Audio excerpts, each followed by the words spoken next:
Welcome back, everybody, to the KC Sports Report. I'm your host, Michael Darcy, and today I have the pleasure to be joined by my friends Caden Spruill and Kyle Collier, both fellow producers at Sports Radio 810 WHB.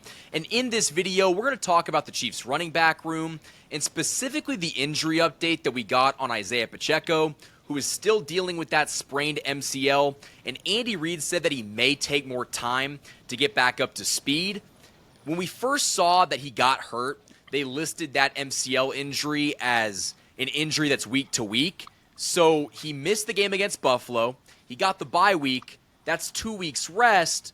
But I think it might take more time for Pacheco to actually be back. And I'm under the impression that they shouldn't rush him back, because if Pacheco got hurt and was done for the season, you are, for lack of a better term, up shit's creek without a paddle, because you didn't trade for a running back at the deadline.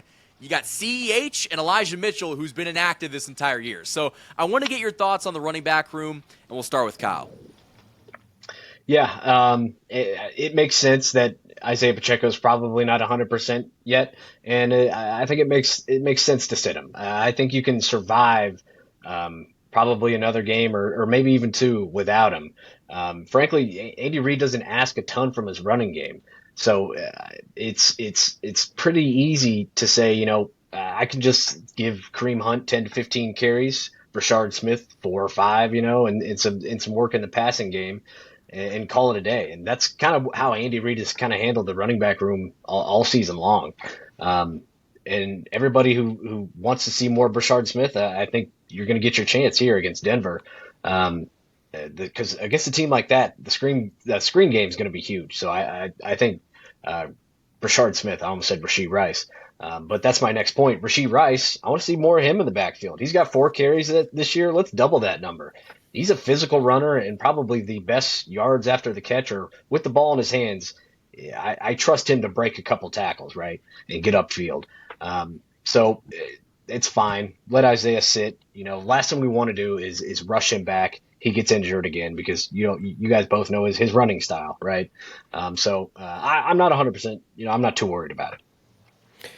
Yeah, I mean the handling and the rotation and usage of running backs this year has just been confusing, to say the least. When you look back to free agency, it starts out with the signing of Elijah Mitchell, which I think a lot of people tend to forget, but we signed Elijah Mitchell in the tampering period before the free Yeah, agency period was actually started, which implies that they had the plan that he would be a big part of this offense. If not, in some capacity he would be a part of this offense, and that has not been true at all. And then you look, then you move on and draft Rashard Smith in the 7th round. You look to maybe he's going to be a part of this offense. Not so much, so far this season. He's got his touches here and there, but not so much. And then, it looked as if we had our own version of what, they have Sonic and Knuckles in Detroit. Not exactly to that level, because we know what Jahmyr Gibbs presents. But, with just Kareem and Pacheco having that 1-2 punch, it looked like we kind of had that.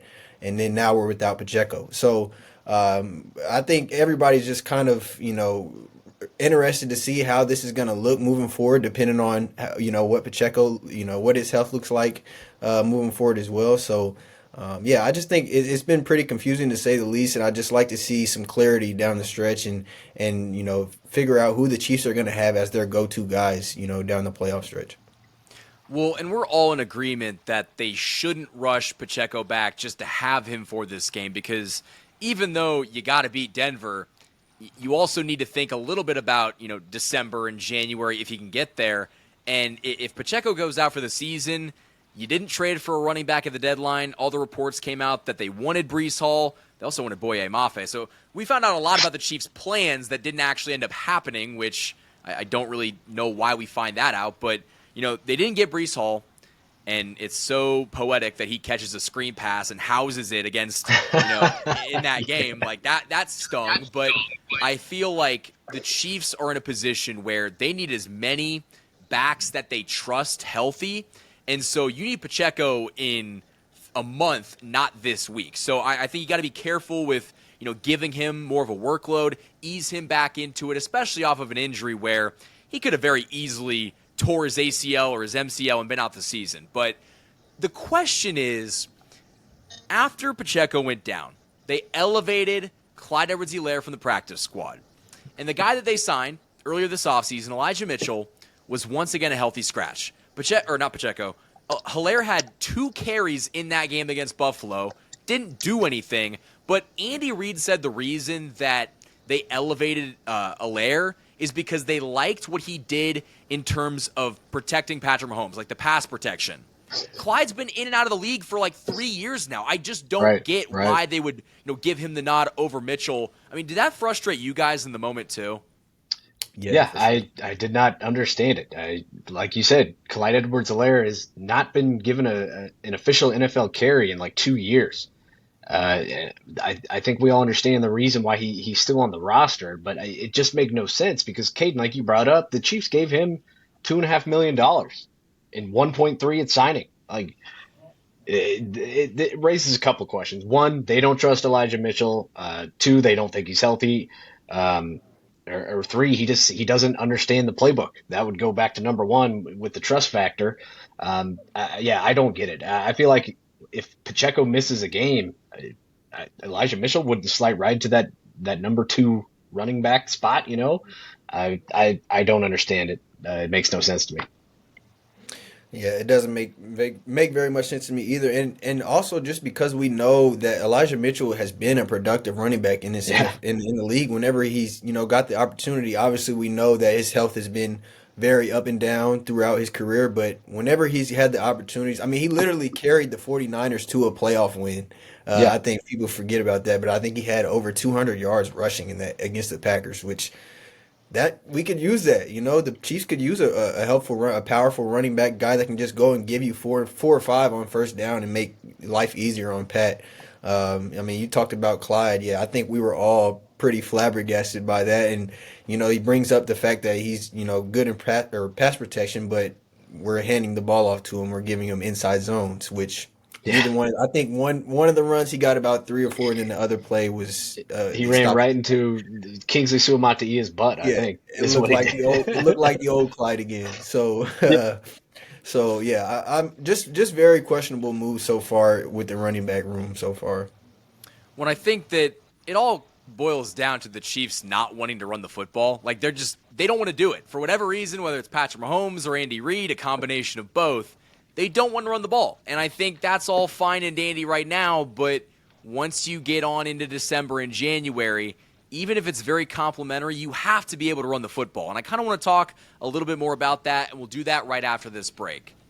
This video is sponsored by my friends over at DM Injury Law. Injured in an accident, you could be entitled to significant compensation, but time is critical. Rely on the experienced personal injury attorneys at DM Law, Kansas City and Missouri's top injury law firm. DM Law is a full-service personal injury practice supported by a large team of investigators, case managers, medical records specialists, and more.